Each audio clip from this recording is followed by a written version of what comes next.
Baik, pemirsa, kita akan kembali lanjutkan perbincangan. Pak Trubus, kita sudah mendengar Ya. apa yang dikeluhkan, apa yang dibutuhkan oleh dari pihak pengusaha. Pak Alfon sudah cerita. Ya. Kita juga sudah dengar bagaimana tanggapan dari pemerintah. Tadi Pak Jody selaku jubir dari Kementerian atau Kemenko Maritim dan Investasi sudah memberikan keterangannya seperti itu. Kalau melihat keterangan yang disampaikan, menurut Anda siap tidak sebenarnya pemerintah ini kemudian dalam mempersiapkan atau memberlakukan kebijakan itu? Karena tadi sepertinya belum terlalu banyak rancangan ataupun solusi untuk para pengusaha yang menghadapi masalah di masa ini. Sepertinya belum siap ya. Artinya kan kalau kita lihat ini kan belum ada sosialisasi ya kepada mereka-mereka, mungkin para pengusaha juga belum dilakukan sosialisasi. Karena idealnya kan harusnya sudah ada misalnya dialog gitu ya, dialog, komunikasi publik lah paling tidak, sehingga tahu bahwa ini akan dilakukan namanya PPKM darurat gitu lah. Jika dalam kondisi itu yang pertama. Yang kedua, menurut saya dalam hal ini harusnya pemerintah juga membuat skema-skema. Skemanya apa? Ya tentu misalnya stimulus, relaksasi, termasuk soal listrik, pajak dan sebagainya. Karena yang dituju adalah bagaimana supaya para pengelola itu tidak memecat karyawannya. Ya itu yang harus dilindungi kan itu. Akan menambah masalah lagi jika seperti itu. Lagi karena jumlah pengangguran sudah begitu banyak, menjadi beban negara juga gitu pada akhirnya. Jadi menurut saya memang harus ada relaksasi, ada stimulus, ada rancangan. Paling jumlahnya berapa? Paling 8 triliun kalau nggak salah untuk satu ini sudah pernah dihitung itu. Ya sebenarnya kalau kita harapkan, termasuk para pengusaha harapkan, ketika kemudian pengumuman atau PPKM mikro darurat itu diumumkan untuk diberlakukan, sudah ada bayangan pemerintah untuk stimulus seperti apa yang akan diberikan. Betul. Iya, harusnya ada apa namanya ya skenario lah paling tidak ya skenario planningnya seperti ini gitu, sehingga mereka itu tahu, sehingga tidak sebagai pihak yang disalahkan. Karena ini kan munculnya jadi rasa ketidakadilan kan. Bayangkan saja kalau mall itu kan ada temennya yang namanya supermarket masih buka ya kan, pasar tradisional masih buka. Betul. Nah berarti otomatis kan penularan juga di situ kan terjadinya kalau misalnya mall selama ini merasa sudah memperlakukan namanya prokes secara ketat. Nah harusnya idealnya inilah menjadi momen penilaian, disitulah pertimbangan pemerintah di dalam melakukan rencana penutupan itu gitu. Tidak serta-merta diumumkan bahwa besok akan ditutup. Lah ini kan ujuk-ujuk ini tiba-tiba ini mesti akan merasa marah, dia merasa bingung juga harus bagaimana dalam waktu tempo yang sesingkat-singkatnya harus menyelamatkan bisnisnya, menyelamatkan tenan-tenannya dan sebagainya, yang harus termasuk menghitung bagaimana karyawan yang harus dirumahkan, digajikan, itu dihitung semuanya. Nah karena itu menurut saya ini pemerintah memang harus betul-betul memperhatikan bagaimana dampak-dampak, tidak aja dampak dalam pengertian linier ya, tetapi juga harus dampak efek dominonya juga harus dipertimbangkan. Artinya kalau penganggurannya semakin banyak, mereka memutus karena begitu banyak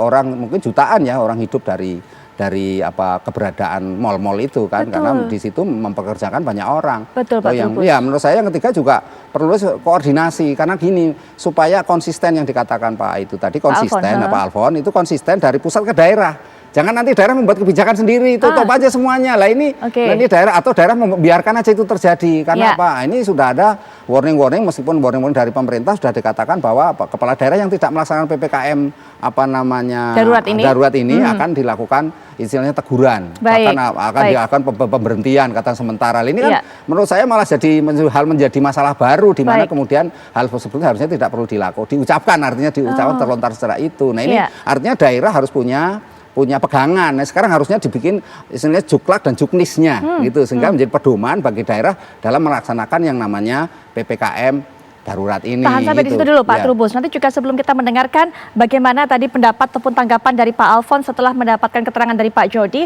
ini kita juga sudah terhubung kalau tadi karena Pak Trubus sudah menyinggung masalah daerah-daerah. Karena memang bukan hanya Jakarta saja pemirsa ini yang diberlakukan yang namanya PPKM mikro darurat, sehingga mall ataupun pusat perbelanjaan juga harus tutup, tapi juga di berbagai daerah di Pulau Jawa dan Bali. Sudah bergabung dengan kita Ibu Feni selaku Direktur Event and Promotion Sleman City Hall. Selamat malam Ibu Feni. Selamat malam Mbak Putri. Baik, Ibu Feni, mungkin ada yang ingin disuarakan bagaimana pendapatnya, tanggapannya melihat ataupun juga mendengarkan peraturan dari pemerintah mengenai mall harus tutup atau pusat perbelanjaan harus tutup total. Silakan Bu. Iya. Selamat malam Mbak Putri, Bapak. Siapa tadi Bapak? Mohon maaf. Ada Pak Trubus dan juga Pak Alfon yang bergabung bersama kita. Oh iya, Pak Trubus dan Pak Alfon. Ini Bapak saya Pak, Bapak saya Mbak Putri di APTBI. Selamat malam Pak Alfon dari Sleman City Hall Yogyakarta Bapak. Iya, Mbak Putri, tentunya sama seperti yang disampaikan oleh Pak Alfon tadi, sama dengan di pusat, di daerah juga sama. Untuk mall juga saat ini, kondisi pandemi saat ini survive, Mbak. Jadi kondisi PPKM memaksa kami untuk beroperasional lebih pendek daripada yang sebelumnya. Dan tentunya ini membuat tenan-tenan juga berkeluh kesah dan juga pengunjung itu turun drastis, pemasukan tenannya juga terpotong dan akhirnya ya tenan larinya juga ke mall lagi, minta support lagi ke kami gitu. Dan kami juga sebagai landlord tentunya juga nggak bisa menutup mata tentang hal ini. Jadi kami harus juga memberikan support bagi tenan-tenan kami. Demikian Mbak Putri. Ibu Feni, apa yang Ibu Feni sampaikan kepada para tenan ini untuk bisa apa? Mereka kan menyampaikan keluhan, mereka juga menyampaikan permohonan tentunya. Lalu apa yang Ibu sampaikan kepada mereka? Ya tentunya kita pasti yang pertama support Mbak Putri. Karena kan ya kita juga tahu tidak menutup mata bahwa kondisi tenan saat ini semuanya survive. Ya kita berikan support. Ya harapannya kami juga tenan juga bisa mengerti kondisi mall saat ini karena ya tadi yang disampaikan Pak Alfon juga kami juga belum mendapatkan support atau stimulus dari pemerintah secara signifikan ya Mbak Putri. Baik. Ya paling enggak. Ya silakan kalau paling tidak. Iya. Paling enggak biaya listrik lah Mbak disupport. Harapannya selain biaya listrik apa lagi mungkin Bu Feni? Listrik, pajak gitu. Karena kami juga kan biaya fixed cost-nya itu yang tidak dapat kami pungkiri ya Mbak, harus kami bayarkan setiap bulannya. Kemudian juga ada gaji karyawan juga setiap bulan. Dan saat ini kami juga untuk karyawan tidak ada yang unpaid leave dan tidak ada yang kami putus hubungan kerjanya, jadi kami tetap pertahankan gitu Mbak. Tapi sampai kapan dan kami bisa bertahan terus kalau kondisinya seperti ini gitu Mbak Putri. Karena terus terang kami juga butuh support gitu Mbak. Baik. Suara yang disampaikan oleh Bu Feni tadi juga sepertinya mewakili para pengusaha lainnya yang berada di provinsi ataupun provinsi-provinsi lain di Pulau Jawa di mana diterapkan PPKM mikro darurat ini. Ini setidaknya juga saya mendapatkan data Pak Alfon bahwa para pengusaha mal ini kemudian minta untuk bantuan mengenai upah pekerja karena dengan adanya penutupan mal selama hampir 20 hari ini 600.000 orang terancam PHK. Pak Alfon mungkin bisa dijelaskan mengenai angka ini cukup luar biasa. Iya, jadi sebetulnya permintaan ini juga sudah lama diajukan. Jadi intinya adalah bahwa para pelaku usaha ini pusat perbelanjaan mengalami kesulitan di cash flow. Jadi waktu itu kami sempat mengajukan adalah pemerintah memberikan subsidi kepada gaji pegawai pekerja. Selama ini kan memang pemerintah sudah memberikan subsidi kepada para pekerja, tetapi kan itu sifatnya adalah tambahan dalam rangka untuk BLT, misalkan bantuan tunai, gaji, tambahan gaji dan sebagainya dalam rangka untuk menaikkan daya beli. Tetapi yang kami minta sebetulnya adalah sekarang yang diperlukan itu adalah membantu pelaku usahanya. Jadi kalau sebelum-sebelumnya itu lebih kepada daya beli masyarakat, tetapi sekarang itu yang sudah menjadi berat, yang jadi masalah itu adalah pelaku usahanya. Jadi pelaku usahanya pun sekarang itu harus dibantu.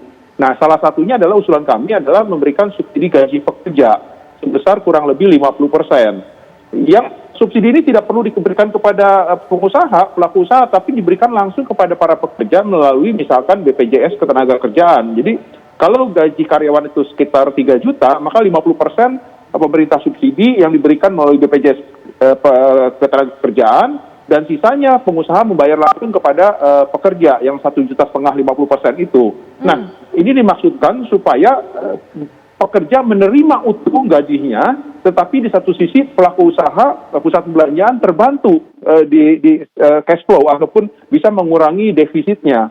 Itu yang kami minta ya. Nah, kalau jumlah pekerja, memang di pusat perbelanjaan itu ada 2 kategori pekerja, adalah pekerja yang dipekerjakan oleh pengelola pusat perbelanjaan. Tetapi lebih banyak lagi adalah pekerja yang bekerja di toko-toko, di para penyewa ataupun di tenant-tenant. Yang kurang lebih jumlahnya kalau dijumlahkan secara total kurang lebih ada sekitar 2.500.000 orang. Nah, kalau 2.500.000 ini belum termasuk usaha-usaha ikutan, mitra-mitra ataupun pemasok-pemasok, ini belum termasuk itu. Ini yang hanya terlibat langsung di pusat perbelanjaan. Nah, diperkirakan akan ada efisiensi karyawan sampai dengan 30%. Jadi kalau sekitar 30% berarti kan kurang lebih sekitar ya 600-700 ribu orang karyawan yang akan terancam dirumahkan ataupun mungkin di PHK. Inilah yang memang menjadi kekhawatiran kami. Nah, yang menjadi masalah sebetulnya bagi kami adalah kami siap kembali lagi mendukung apapun keputusan pemerintah sepanjang itu efektif. Ini contoh misalkan PPKM awal tahun yang lalu, awal tahun ini, maaf, itu kan berlaku sebelum PPKM Mikro itu berlaku PPKM. Pada saat itu apa yang terjadi?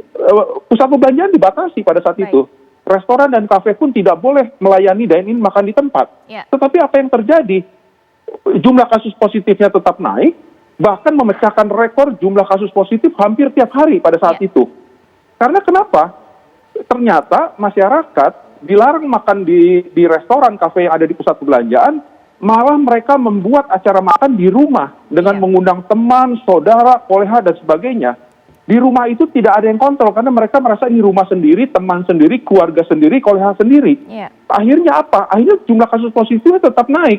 Tetapi perekonomian jatuh, drop. Pada saat itu tingkat kunjungan di pusat perbelanjaan hanya tersisa sekitar 10 sampai dengan 20% saja. Baik, Pak Alfon. Padahal di pusat perbelanjaan, restoran-restoran itu lebih aman daripada di rumah-rumah. Karena kalau di restoran itu kan ada yang kontrol, harus pakai masker, duduknya pun kursinya diatur, berjarak, kapasitasnya diatur, penyajian makanannya ada protokolnya.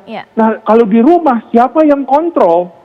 Itu yang terjadi. Jadi menurut kami sebetulnya di pusat perbelanjaan jauh lebih aman karena ada sistem yang bisa mengontrol dan memastikan protokol kesehatan dapat dilaksanakan, diberlakukan dengan ketat, disiplin, dan konsisten. Baik, Pak Alfon, nanti itu yang menjadi kekhawatiran kami. Baik, Pak Alfon, nanti kita lanjutkan lagi. Pak Trubus juga mungkin minta tanggapannya, tapi mungkin Bu Feni terakhir dari Bu Feni mungkin singkat saja.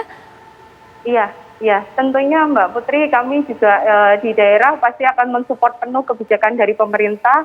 Harapannya ya kalau ini nanti PPKM berjalan, nanti pandemi ini COVID-19 bisa ditekan untuk angka kenaikannya sehingga kondisinya bisa kembali normal, Mbak Putri. Kami juga ingin beroperasi seperti sedia kala dan juga bisa memulihkan perekonomian Indonesia tentunya, Mbak. Baik, demikian Bu Feni, Mbak Putri. Terima kasih Bu Feni sudah meluangkan waktunya malam hari ini untuk berbagi cerita dengan kami apa kendala yang dihadapi di sana oleh para pengusaha di Sleman. Semoga yang disampaikan oleh Bu Feni ini bisa menjadi masukan untuk pemerintah. Sekali lagi terima kasih Bu Feni. Selamat malam. Pak Alfon nanti juga. Mbak Putri. Selamat malam. Selamat malam Pak Alfon.